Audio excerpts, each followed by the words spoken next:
Hello and welcome to Good Evening Britain, a Force for Good's weekly show coming to you live from our studios here in the heart of the great British city of Glasgow, with me, your host, Alistair McConnachie.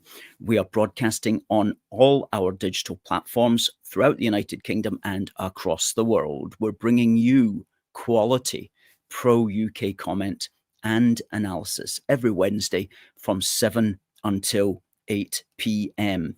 on Facebook, on YouTube, on X, and also, folks, on TikTok.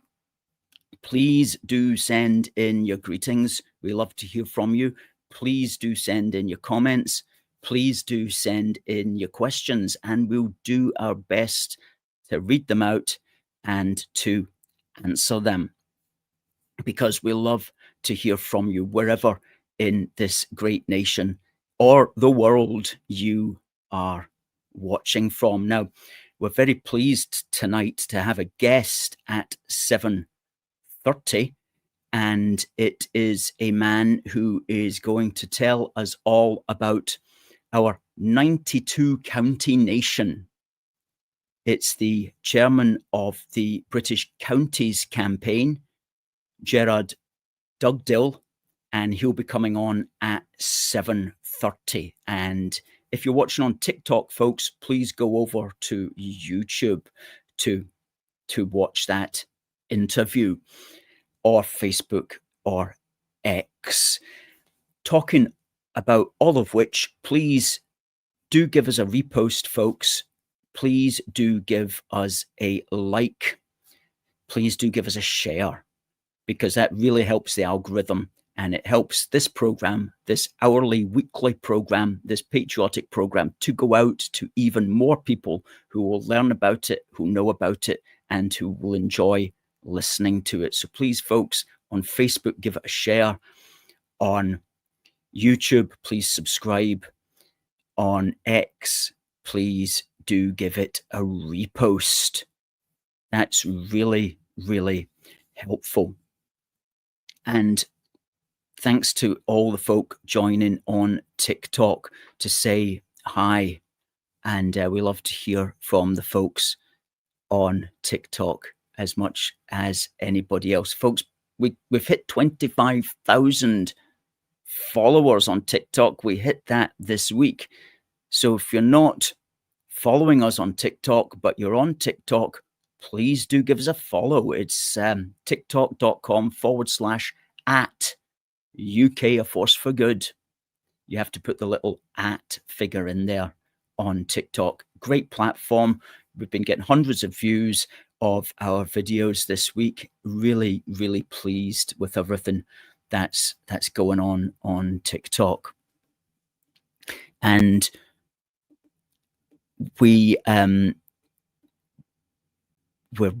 pleased at the way that's going. I have to look closely to see the TikTok comments there. But let's say hello to the people who have come in this evening. Derek's first in. He says, "Good evening, everyone. So good seeing everyone at our busy street stall last Saturday." More about that in a moment, Derek. But now we need to concentrate on getting the SNP out next May. We absolutely do. Debbie says, "Good evening." And Debbie's away for a few days, so we'll watch the broadcast when she's home. Hello to Paul from the Garden of England in Kent, who says he's looking forward to tonight's show. Hi to Oksana and to Kat. Good to hear from Kat. Tuning in from the great British city of Edinburgh tonight, Kat. Good for you. Good for you. Sometimes you are elsewhere. And nice to hear that you're up here in Scotland these days. TC says, "Good evening, Alistair, and all fellow unionists everywhere." I second that emotion, TC. Catherine's watching from Buxton in Derbyshire, home of the spring water. And Nicola Loudon-Coulter is watching from Glasgow. Nice to have you in the house tonight, Nicola. Now, Kevin, with a funny question there. Hi to Rafa, watching from Belfast in Northern Ireland. And Ian says Edinburgh is Britain's other eye. Research the epitaph. It's not something I know about. Sounds interesting, though. Hi to Stephen. Tactical voting, he says, is the only way to get rid of the SNP in 2026. Now, quite a few things to talk about before our guest comes on at 7:30, Gerard Dugdill of the British Counties campaign, who's going to tell us all about our 92 nation, our 92 county nation. How many people knew or know that there were 92 counties in our United Kingdom? Well, we're going to find all about how all of that happened and what happened to it with our guest at 7:30. So stick around for that. Now, first thing I want to talk about tonight for a few moments, I think, is a tweet that went fairly viral yesterday, and it concerned Boris Johnston. And he was on a podcast with the Daily Telegraph, and Camilla Tommley and Tim Stanley were quizzing him on the Boris wave. And Aaron Bastani watched it and he said, this is really something. Boris basically saying the Treasury pushed for what has become known as the Boris wave because of inflationary wage pressures. In other words, net migration of 900,000 in 1 year to stop wage growth. Yes, absolutely. And, we covered this and I'll speak about it more in a moment. But basically, Boris was saying that he brought in all these people to keep wages low. Come on, what kind of argument is that? Let's run the video. The problem we had with the back end of COVID, though, was that it looked as though, and we couldn't see the numbers, we were flying blind, and we couldn't see how many were coming in. All we could see, which is weird. The Home Office should have the numbers. They didn't. No, they're not in real time. They don't. No. They're not, and so all we could see was inflation. So by the end of 2021, beginning of 22, inflation is suddenly getting into double figures. And you know what? That's a very, very bad. Yes. And that one, it was. I think the Treasury basically believed that was being caused by partly by the labour market seizing up, and people couldn't get a pair of hands to do the jobs that they needed done, and there had to be a fix for that. Otherwise, I assume. I'm just trying to analyse it in retrospect, because this was not something that the government set out to do, and we certainly didn't set out to have 200,000 Ukrainians. We simply set out to be as generous as we could. Okay, well, let's get rid of that picture. That was Boris, and quite a bit there to speak about. He says that during the position that all the people came in, they were flying blind on the numbers. Well, that can't possibly be true, because people legally can only get into the country with visas, and they have to present the visa, and they can't get in if they don't have a visa. That is, if they're for work or study. So the government does know how many visas it has distributed, so it should be able to know how many people are likely to be coming in on that figure. So that didn't really make much sense. And then he went on to say that the Treasury was worried about inflation and that they couldn't get people to do the jobs. As he said, they couldn't get a pair of hands to do it. Well, that is questionable, really, and I'll speak about that in a moment. And then he went on to say that he assumed things. Well, that's not good enough. He's the Prime Minister of the country. It's not for him to assume. It is for him to know what is happening, not to assume what's happening. It's for him to know, and if he doesn't know, then that's That's a failure of government. Anyway, regarding the Aaron Bastini quote regarding there about Boris being concerned to keep the wages down, he was actually much clearer about that and much more open about it last year when he appeared on a podcast with the Sun newspaper. And on pages 243 to 245 of our book, Protect Our Country, we examined his claim. And I'll just read out what he said.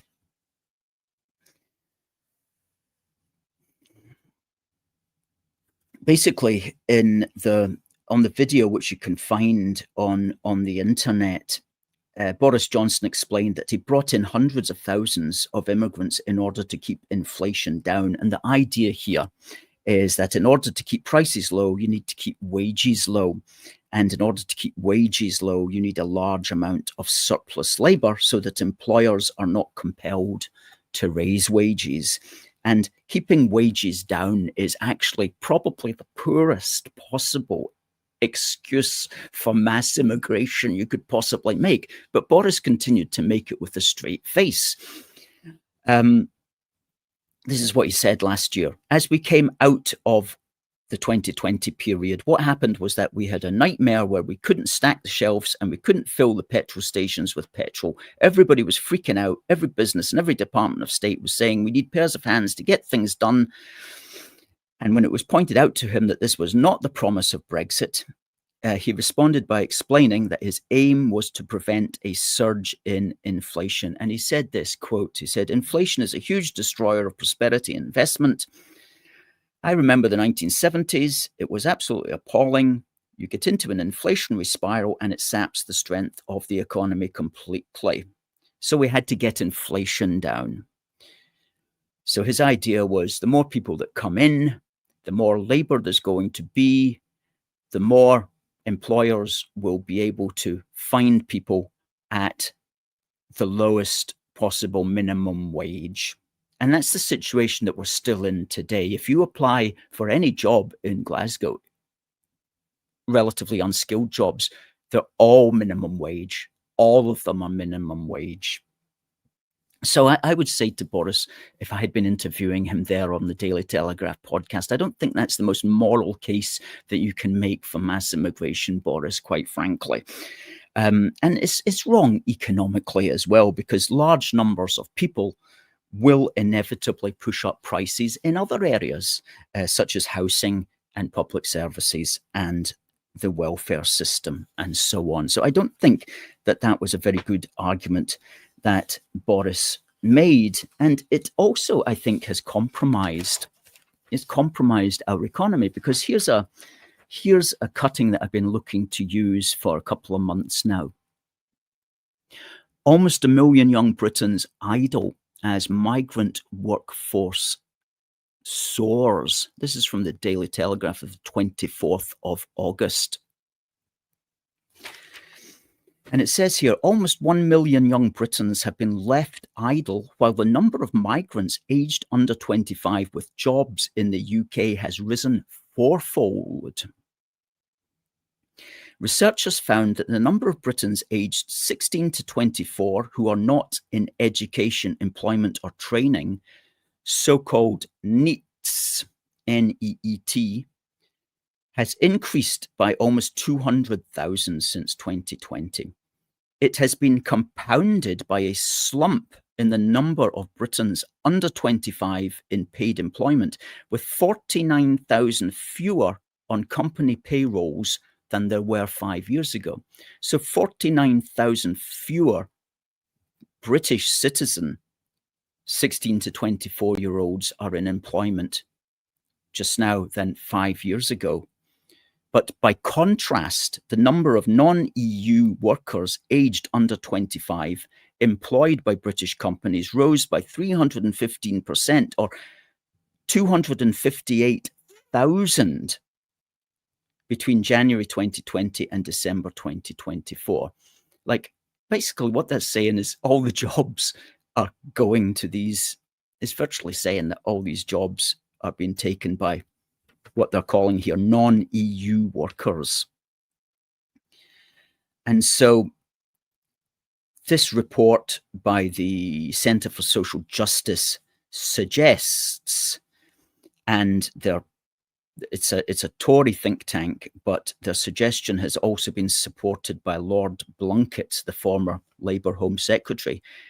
They suggest that there should be a thing called a future workforce credit, which would help companies to recruit and provide training for such young people by paying the employer 30% of their salary, half of which would be paid up front and half after 6 months of continuous employment. So in other words, the state would lend a hand to the employer to employ essentially young British citizens rather than migrants. It said, the report said, it appears that firms in the lower skilled sectors that less qualified young people would usually work in have a growing preference for non-UK workers. Firms in the lower skilled sectors that less qualified young people would usually work in have a growing preference for non-UK workers. Well, goodness sake. How is that helping the country? So we've got to get that cohort back to work.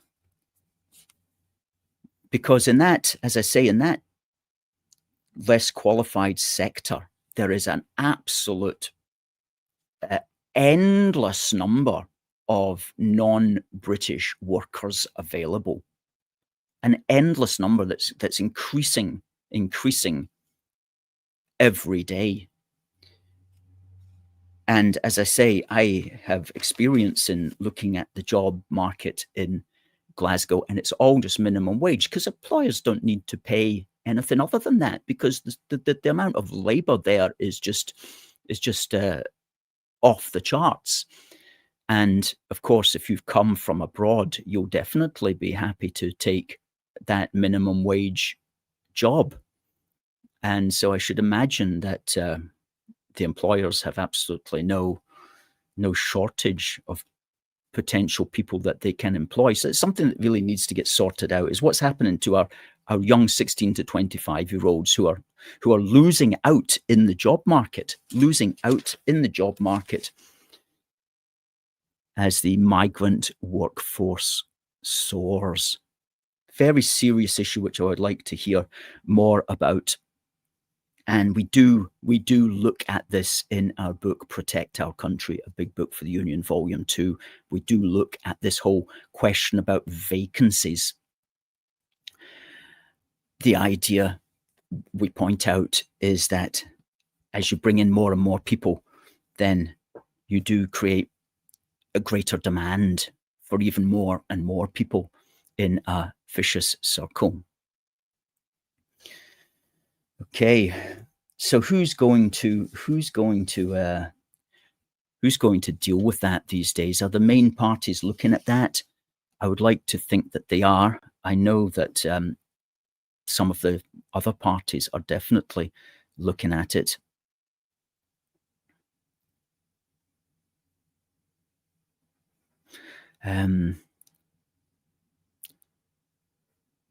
Oksana says they want migrants, particularly in the NHS. They prefer them to locals.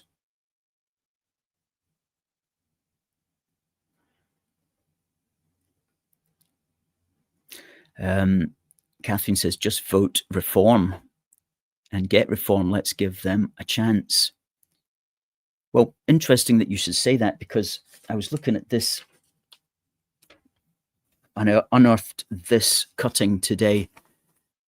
Reform is party of choice for ex-state school pupils as lead over Labour grows. And it says here, Reform UK is the most popular party among former state school attendees, new polling has shown. So that's basically your comprehensives. A third of former state school pupils would vote for Farage's party if a general election were called tomorrow, according to a survey by polling firm More in Common. The surprise results showed Labour is now the most popular party among former private school pupils. The survey of 2,037 British adults found that 38% of independent school alumni, that's private schools, would vote for Labour in any immediate general election, compared to a quarter who would vote for Reform and 17% who would vote Tory. The person in charge of the polling firm said, "I think the risk for Labour is they become the party of people who are doing well out of the current system." Doing well out of the current system. Well, who is that? I'll leave you to make up your own mind on that. Oksana says there is an excess of Labour here.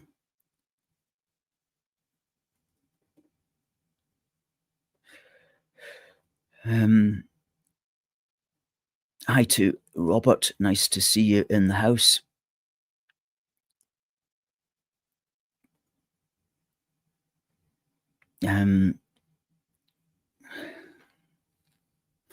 Some people in the comments having a debate about whether tactical voting is or is not a good idea in 2026. Things are going to change, though, in 2026. There's no question as far as the Scottish election is concerned. And I know that the SNP are worrying at the conference which John Swinney had a few days ago. They came up with the idea that if they can get 65 seats out of the 129 seats, then that will allegedly deliver a mandate that cannot be contested or rejected, apparently, by the UK government. Well, I'm afraid it can certainly be contested, not just by the UK government, but by basically everyone else who has a stake in keeping the United Kingdom together. Because even if the SNP got 65 seats out of the 129 seats, that would still very much be a minority of the entire Scottish electorate. Absolutely. We looked at this in our volume 1 of A Big Book for the Union. We looked at the claims about how the SNP can possibly get a mandate. And we went through all the different scenarios. And we looked at that one as well, the idea of a majority of seats. And you can get this book, by the way, by simply going on to Amazon and searching for One Big Country. It's the first one that comes up. And even, we pointed out here, even if you added together the votes of, say, all the SNP, all the Greens, and all the fringe Scottish separatist parties, then you wouldn't come close to even 50% of the entire Scottish electorate. As we say here, in 2021, less than a third of the overall electorate in Scotland put the SNP Green coalition in power in Holyrood. Less than a third in 2021 gave us the Scottish executive that we have today. In fact, today we've just got the SNP. Back then it was the SNP Green coalition. So that's no mandate. That's no mandate at all. And in any case, as we said last week, the only kind of mandate has to be won at a British Union Parliament election, because it's the Union Parliament that holds the nation of Britain, including Scotland, together with the rest of it. So that's the Parliament that has the power over when to call the nation itself into question. It's also the Parliament that can mess up the nation. We accept that. And in 1974, it arguably messed up the nation when it abolished all the local counties. And we'll be talking with the chairman of the British Counties Campaign, Gerard Dugdill, in 5 minutes' time. So stick around for that.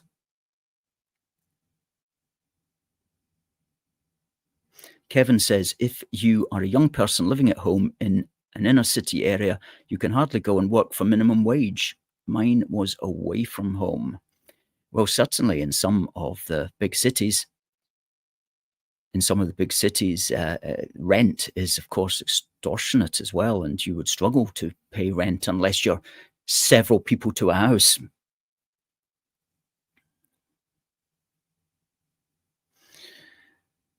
Paul says he's going to buy some more of our books. Thank you, Paul. Well, there we go. There's these ones. And in fact, there's also this one, a wee book for the union. This is the one that started it all and started us on our big book for the union series, which is going to get bigger and bigger and bigger with every volume that's published. Just can't make up my mind what to do for the third volume. We've got so many options that we can go down as far as subject matter is concerned, but more on that in time.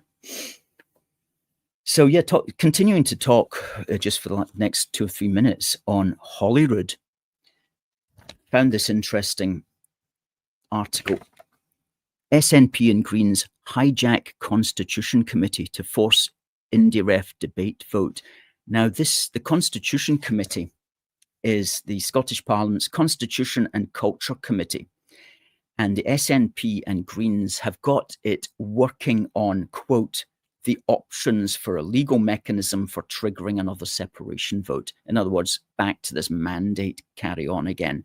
And so the SNP and Greens, which form the majority in the Parliament at the moment, have decided to use the power of these civil servants, essentially, to write up another big white paper report on quote unquote the legal mechanism for triggering another separation vote. And that will no doubt cost thousands and thousands of pounds. Now, if they asked me, I might charge them 500 quid or something like that, and I'd turn it around in a week easily. But they're not going to ask Alistair McConnachie of a Force for Good.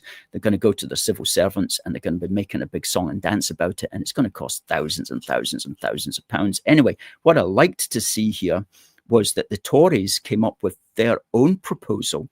And they said, instead of that, let's get the Constitution Committee to look into, quote, the issue of freedom of speech and expression within organisations that receive public funding. That's a really good idea, what that is about. And it was promoted by Stephen Kerr, Tory MSP, is he has got the idea that cultural bodies that thwart freedom of speech must be denied public funds. And he's thinking here of the various quangos in Scotland who receive taxpayers' money, but who make a thing about who they will platform and who they will not platform. And he's saying quite rightly in his ideas here, which appeared in the Telegraph of the 16th of August, he's saying that governments at both Westminster and Holyrood must make this commitment explicit. Funding agreements should contain enforceable obligations to uphold the broadest range of lawful views. Any breach of these obligations should have real consequences, including the withdrawal of public funds. The point is simple. Public money, that's our taxpayers' money, should be used to defend the open exchange of ideas, not to fund those who wish to close it down. Well, amen to that. And of course, he wasn't able to get that through Parliament because he's in the minority. But it did occur to me next year, if we get fringe, or not fringe, but unusual people into the Parliament, people who are not usually there, people from parties that have not hitherto been elected yet, I'm thinking obviously of the Reform MSPs, then they could really go to town on that. And we have been very strong here in Protect Our Country, saying that if we can get people into Parliament next year, we need to be running reports and investigations into all the NGOs in Scotland that receive Scottish taxpayers' money that campaign politically, especially that campaign for open borders.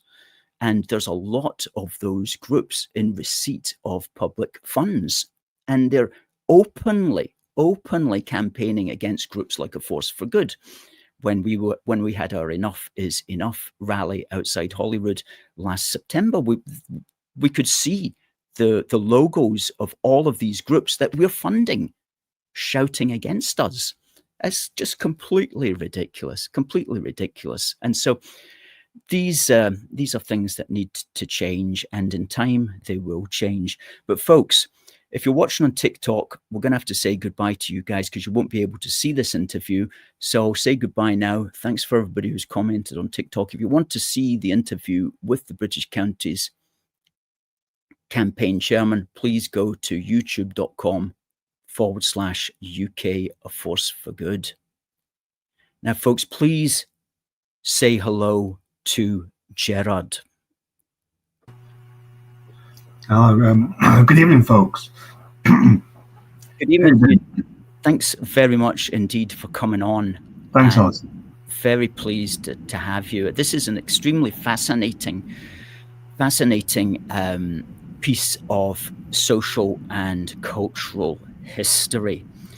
Now, I alluded there earlier to 1974. Could you just give us a very brief rundown of what happened in 1974, and as a consequence of that, how your organisation got going?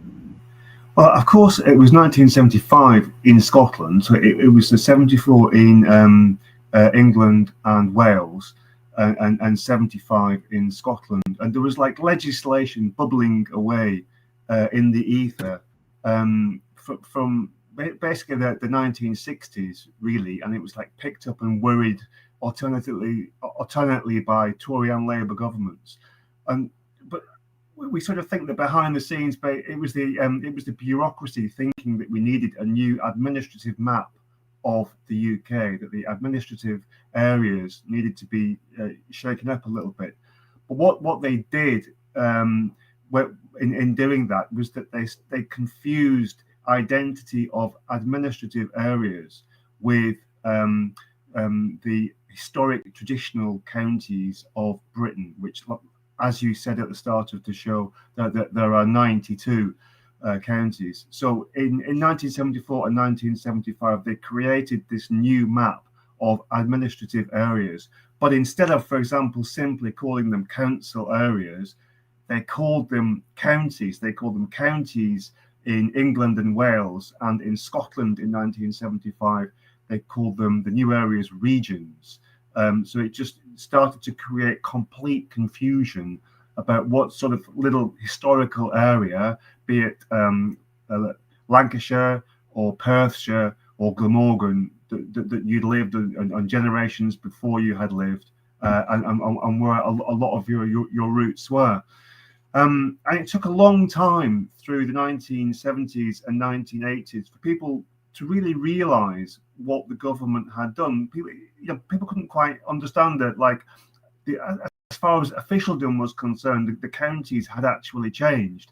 So, cutting quite a long story short, various groups of campaigners have arisen at various times to try to put the record back. The government really annoyingly says one thing which is completely at odds with what it actually does. It still says that the traditional counties exist, but it doesn't actually do anything to promote the traditional counties or the administrative functions or the references that it uses relate to these council areas that were started in 1974.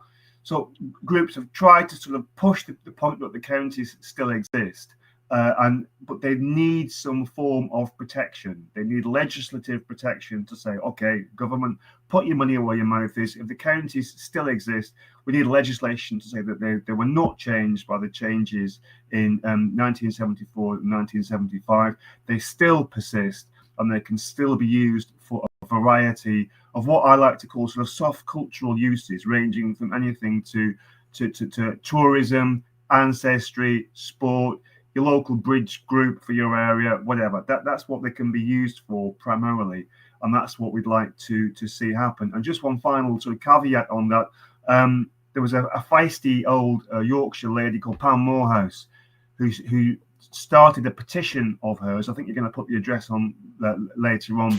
She started this petition back in about 2015. I bumped into her in 2016, and from that, with one or two other people in Warrington, in Lancashire, in England, we've kick-started this campaign called the British Counties Campaign to try to drive through in Parliament, whatever Parliament you wanted to talk about in terms of the UK, whatever Parliament or government, to drive through these various bills to get the counties protected.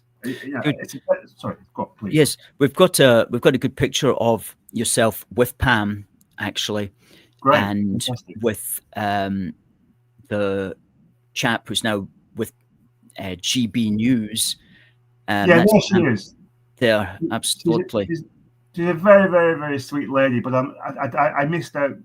She passed away, sadly, early of last year, February of 2024. She passed away, but she's laid a lot of the groundwork for this campaign. There's a link to a 10-minute video that I think you're going to put up at some point, where you can see her talking in a number of remarkable locations in the UK, and that also explains the basis for our campaign. And Chris Hope kindly invited us onto his show a year or two ago. I think it was in the build-up to the last election, maybe just before, because Pam wouldn't have been around, and we explained in a bit more detail what the campaign was about. Yes. Well, we've also got a map of the 92 counties, which we'll just stick up as well. And of those 92 counties, the audience to name them all alphabetically. Yeah, I bet you could name them all in alphabetical order. I won't ask you to do that though. But there's 39 in England. There it is. 39 in England. There's 34 in Scotland. There's 13 in Wales, and there's 6 in Northern Ireland. Yes. And that was the pre-74-75 map, and now we've got the new map, which is pretty. This is the one here, which is pretty much quite confused, as you say. There's still some of them are still called counties, but they've been made. They're different sort of measurements from the old counties, and then there's all these districts and unitary authorities as well. You see, if you look at the top of Scotland there, you've got that big sort of like salmon-coloured splodge, which is called Highland. So that's the name of the council area. It's called Highland, right up at the top. But if you actually drive around those areas, you can see that there's still that strong county identity. You've still got Caithness and Sutherland. There are still signs for these counties as you drive up the A9, whatever it is. Yeah, even Ross and Cromarty. So there is still identity there. Yes, absolutely. Well, in fact, looking at Cromartyshire up there in the northwest, if we focus in a bit more on it, you can see that that's it in the light blue there. But it also seems to be peppered throughout Rossshire, which is a kind of unusual thing. And any idea of why that might have come about in that way? Well, Cromarty is the weirdest of the counties. It's in about 25 different lumps. And there was a guy, George Mackenzie, who was Sheriff of Cromarty back in the late 1600s. And he owned like sort of various estates. And he applied to join these various estates to 2 separate parcels of land, one on the Black Isle near Cromarty, and the other one on the west coast of Scotland, actually, near Ullapool. He applied to, I think, King Charles II to have all those areas as a new county, and he was given royal license to bring them together into one county. And he was later ennobled as the Earl of Cromarty. So, he bought a few houses over Scotland. lump them together. Hey, he had a new county, but that's very unusual. That's the most unusual of the Scottish counties. That is a very odd one. And back in the days when you could sort of do things like that, if you knew the right people, Can't you do that anymore with a few quid? Yeah, absolutely. But why do you think that it's important to remember these counties and to still use those, or be free to use those today if you want? What do you think's the sort of cultural, social significance of maintaining that in our memory and daily experience? Well, we've got to have roots. We've got to have things that we can stand on, which sort of positions us nicely for the future. We can't be continually ripping up the past, because we'll never have a future. We'll always be worried about where are we in the moment. If we know where we've come from, then we can say with much more confidence where it is that we're going. We firmly believe that we're not trying to live in the past, we're trying to build on the past for a future. Yes, I like that idea of having a sense of place. And one of the problems with the modern world, I suppose, is we're so bombarded with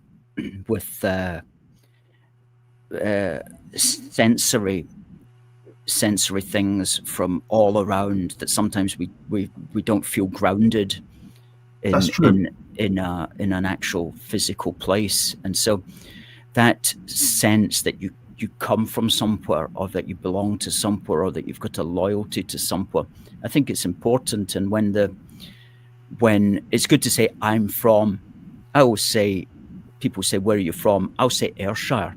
I do notice that I just say that naturally, because although I lived most of my growing up life in Kirkcudbrightshire, my parents are from Ayrshire, both of them, and their parents are all from Ayrshire, and so on. So I find that a much more natural thing than to say, oh, I'm from Strathclyde.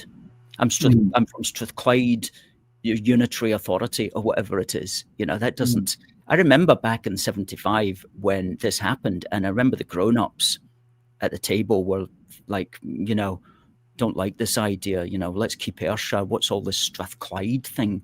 Because when you live in the air, there was absolutely no mandate. Therefore, they did it. They sort of, it's like perverse, really. It's like almost because you don't have the permission to do something, you can do it. Somebody said, Henry Smith, one of our MP supporters, said that the devil makes work for idle hands to do. And if you do, what can go wrong will go wrong if you give people the power to muck around with things.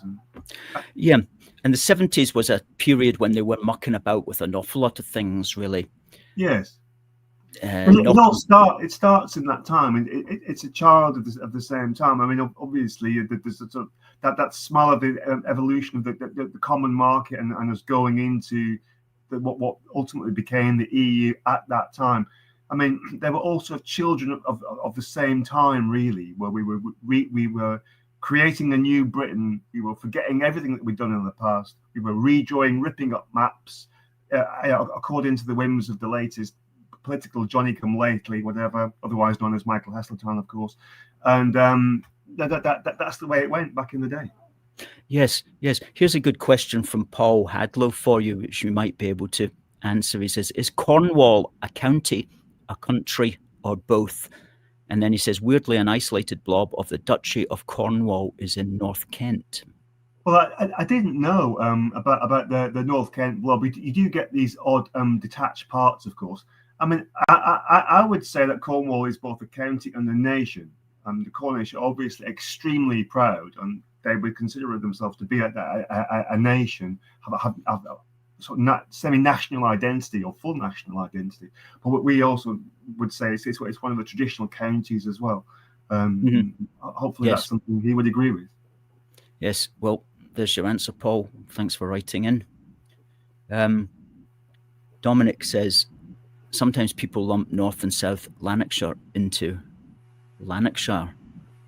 Well, Well, yes. So would you do you have your, we'll put up your website here, just hang on, I'll see if I can bring it up on the screen. Share screen, British Counties Campaign.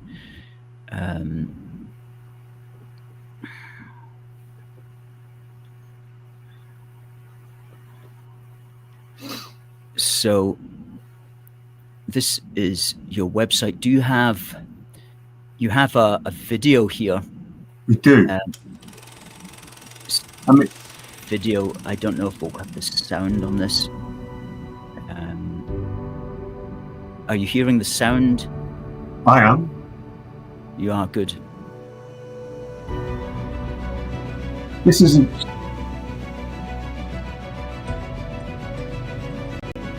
The counties are part of our history, our identity, our culture, so they're very important. Every person in England should know about the history of our country where we live. In 1974, the Local Government Act came into effect, and essentially that destroyed in many parts of our country the historic identity of our counties. The historic counties were swept away.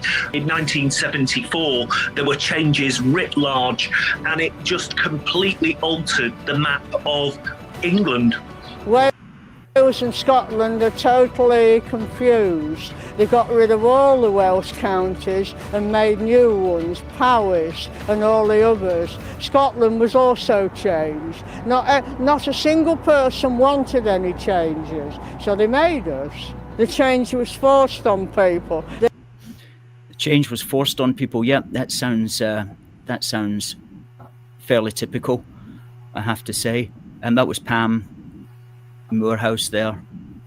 Good for her for starting that organisation. It's amazing the power of one person to be able to affect change, and to be able to speak up for other people who have the same ideas but are not in the actual position to do anything.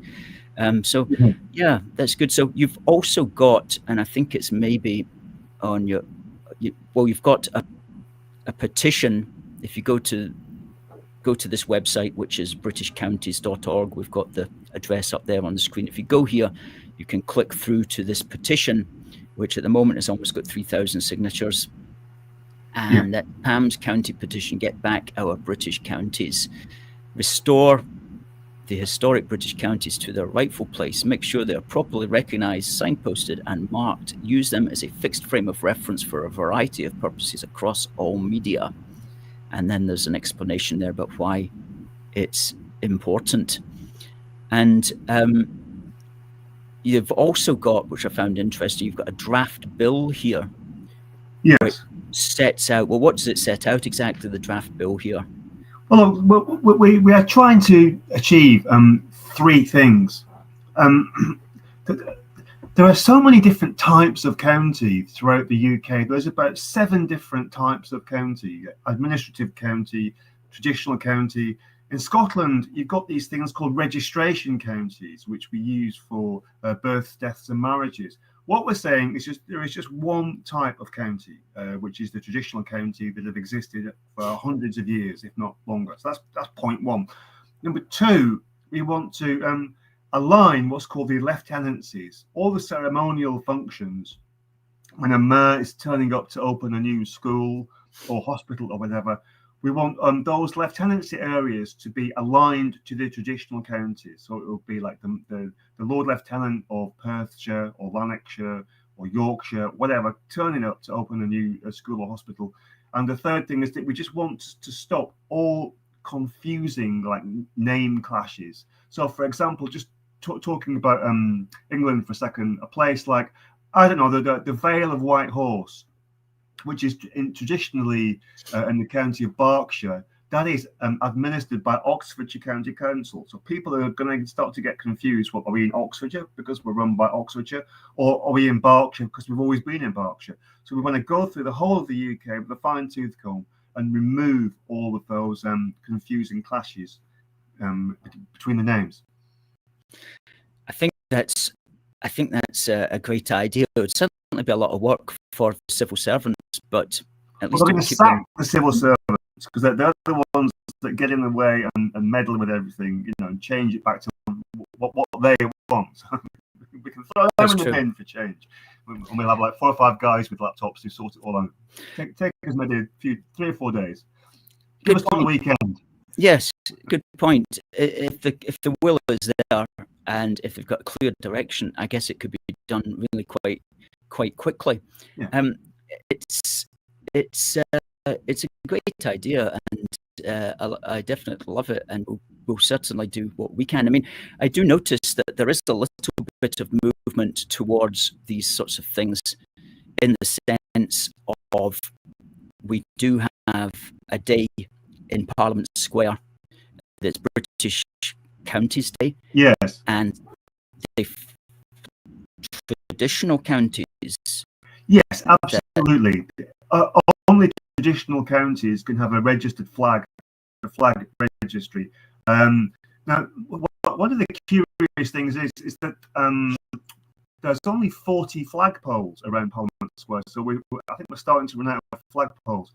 So having said that, Scotland is lagging behind a little bit. So all the people in Scotland, if your county hasn't got a registered flag yet, and there's only about 7 Scottish counties out of the 34 that have currently got a flag registered, contact the Lord Provost, the flag registry, and get your flag registered. It does cost 750 quid in Scotland. That doesn't cost anything in England and Wales. So maybe you'll have to raise a few quid. Yes, it's a good idea. Kirkcudbrightshire has got a flag, I'm pleased to say. Yeah, it's a beautiful flag. And let me see if I can just upload it here.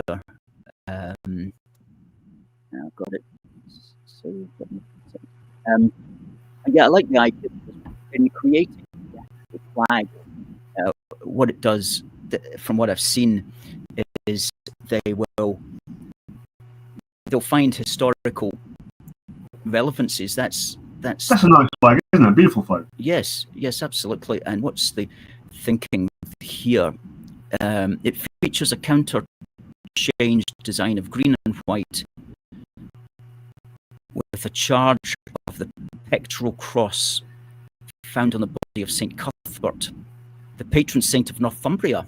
Well, that's an interesting cross-cultural element. The Scottish county there of Kirkcudbrightshire has a cross from the body of St. Cuthbert, who's the patron saint of Northumbria.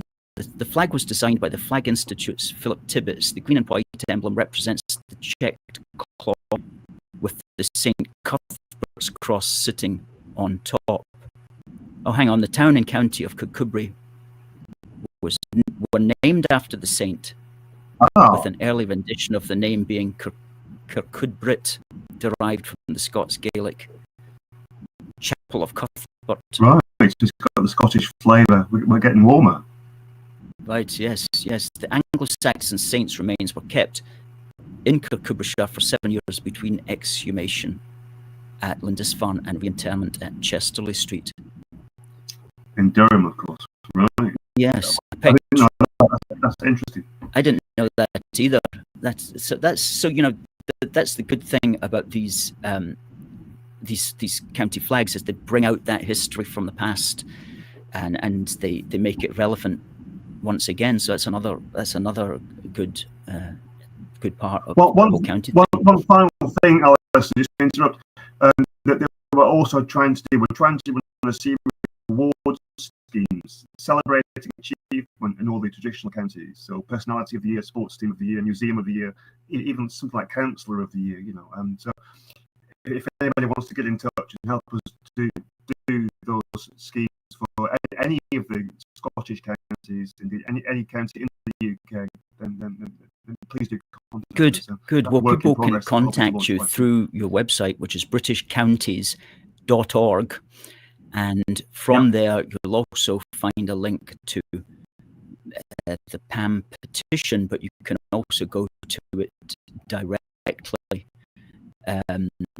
via the link that we have for here it is, pampetition.com. And so, yeah, well, it's 5 to the top of the hour. 25 minutes has passed very quickly. Gerard, is there anything else that you would like to just bring out? Have you properly, do you think you've communicated the 4 key aims or the key aims of your organisation sufficiently? Sign that petition. The more names we get, the more support we're going to generate. It's a snowball effect, and the more we get noticed, get in touch. Especially if we want to do something proactive to promote your county. As I say, we're doing the award schemes or lobby to get a flag registered for your county, and you use your county or traditional area that harks back to the ancient times as much as you possibly. Absolutely. Well, if you'd like to ever come back on the programme, if there's something if there's a big announcement you'd like to make, or there's a development in some way, please do just contact us, and we'll be happy to give you a boost about, and we'll make sure that people see this particular interview as well, and we'll be putting that out in full probably next Tuesday. So, Gerard, it just remains for me to say thanks very much again for coming on. It's been very interesting and a real good introduction to this fascinating area of British history that needs to be kept alive, and you guys at the British Counties Campaign are certainly doing that. So thank you. Thanks, Alistair and team, for having us on, and it's been a real pleasure. I'm looking forward to connecting again soon. Good luck. Great stuff. Okay, good night. Fantastic. Gerard Dugdill of the British Counties Campaign. Great chap and a great cause that they're fighting in a sterling manner. Good stuff. Good. Let's see your comments here. Paul says, another knowledgeable, high-quality guest. Absolutely. Oksana says, thanks, Gerard. And we say massive thanks to Gerard Dugdill for joining us tonight. Catherine says, very interesting. Thank you.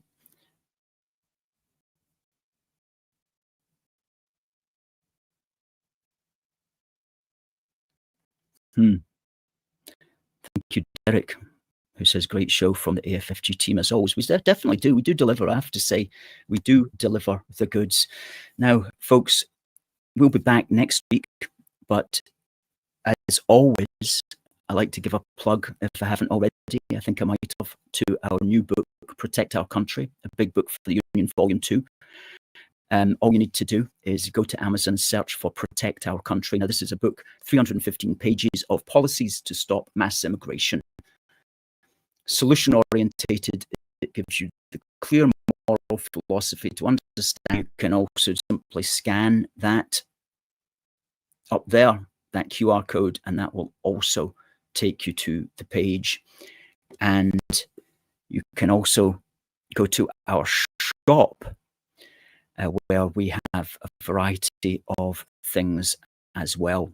aforceforgood.uk/shop-1. There we go. And we can change that QR code also to the shop. There we go. That'll take you to our shop. And if you'd like to be a monthly donor, then you can go to our union supporters. And that's the QR code for the union supporters. Good stuff, folk. So we'll be back next week. We've got another guest for next week. It's our man from England, Damien Davies, who comes in monthly, our monthly commentator. Looking forward to speaking with Damien next week. But in the meantime, it just remains for me to say thanks for watching. God bless the United Kingdom, and God save the King. See you next week.